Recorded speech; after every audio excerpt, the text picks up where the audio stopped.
नमस्कार दोस्तों। देखिए, वार का नाम सुनते ही जिन्होंने वार नहीं देखी हुई होती है उनके मन में होता है एक एक्साइटमेंट। लेकिन जो वार जोन में फंसे होते हैं या जिनके अपने उस वार जोन में होते हैं उनके मन में होता है एक डर का माहौल। और दुनिया की कोई भी कंट्री ये नहीं चाहती है कि वार हो। इनफैक्ट रसिया भी ये नहीं चाहती होगी कि वो यूक्रेन पे वार करे, क्योंकि कोई भी कंट्री अपने को वार में ढकेल के सिर्फ अपने आप को रिस्क जोन में डाल सकती है और उसका कहीं भी कोई फायदा नहीं होता है। तो आखिर क्या वजह है कि यूक्रेन पर रसिया को अटैक करना ही पड़ा? रसिया की कुछ शर्तें थी, अगर वो मान ली गई होती तो शायद यूक्रेन इस युद्ध से बच जाता। और अगर आप उन शर्तों को अगर ध्यान से देखेंगे जो रसिया ने रखा हुआ था, तो वो जो शर्तें थी वो यूक्रेन से नहीं थी बल्कि अमेरिका और नेटो से थी। लेकिन फिर भी अब उसका खामियाजा जो है यूक्रेन को भुगतना पड़ रहा है।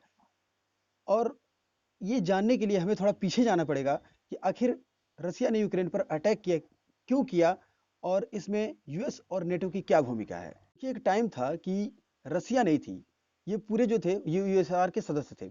1991 में जब रसिया बना और उस टाइम पे जब एक नया देश यूक्रेन बना, तब वहां से विवाद की जड़ शुरू होती है। फिर भी यूक्रेन एक अलग देश तो बन गया था, लेकिन वो चलता रसिया के हिसाब से था। पुतिन अपने स्पीच में आपको यह कहते हुए मिल भी जाएंगे कि रसिया और यूक्रेन एक ही देश हैं, एक ही इनका कल्चर है।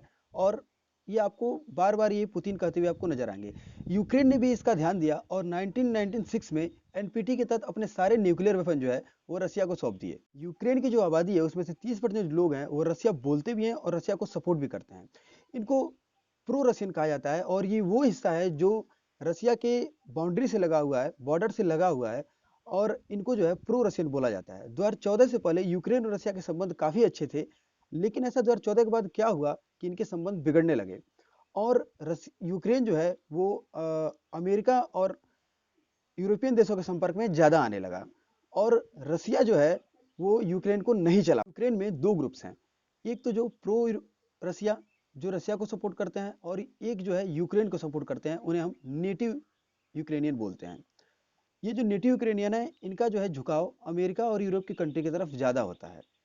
2010 से 2014 के बीच मिस्टर विक्टर जो थे वहाँ के राष्ट्रपति बने थे यूक्रेन के, और ये रसिया के सपोर्ट में ज़्यादा रहते थे।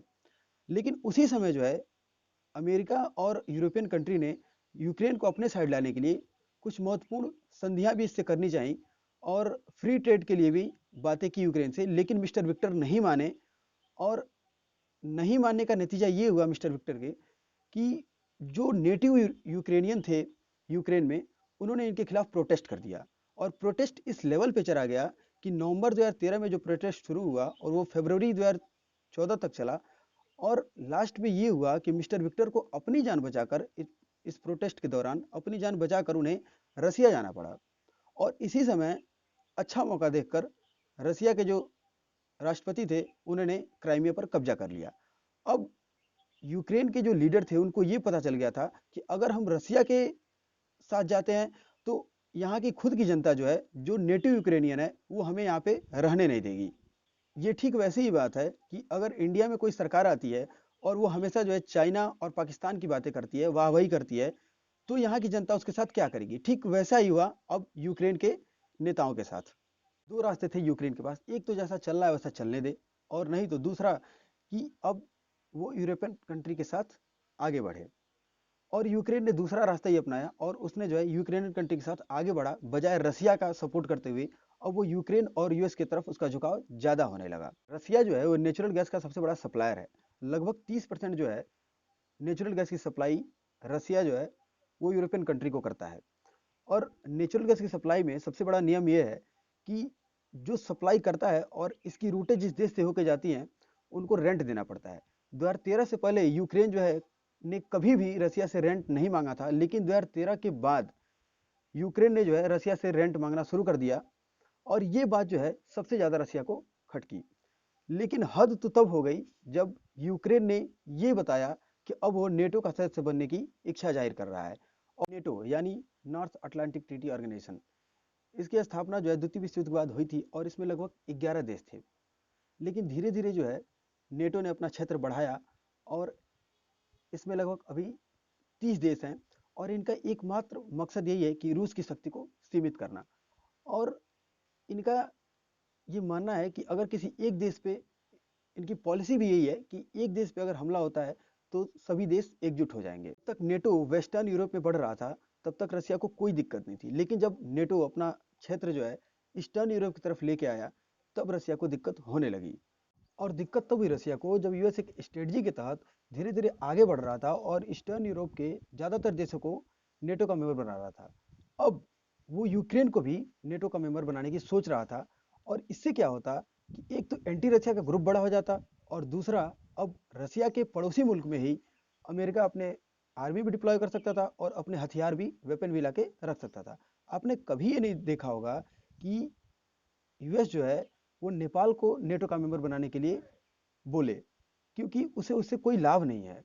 और इसकी एक सोची समझी चाल ये है कि धीरे धीरे एंटी रसिया का ग्रुप बड़ा करके हम रसिया को घेर सकते हैं। कुछ दिन पहले ही बाइडेन ये कहते हुए नजर आए थे कि हम ईस्टर्न यूरोप में अपनी आर्मी भेजेंगे ताकि रसिया जो है छोटे छोटे देशों पर कब्जा ना कर ले।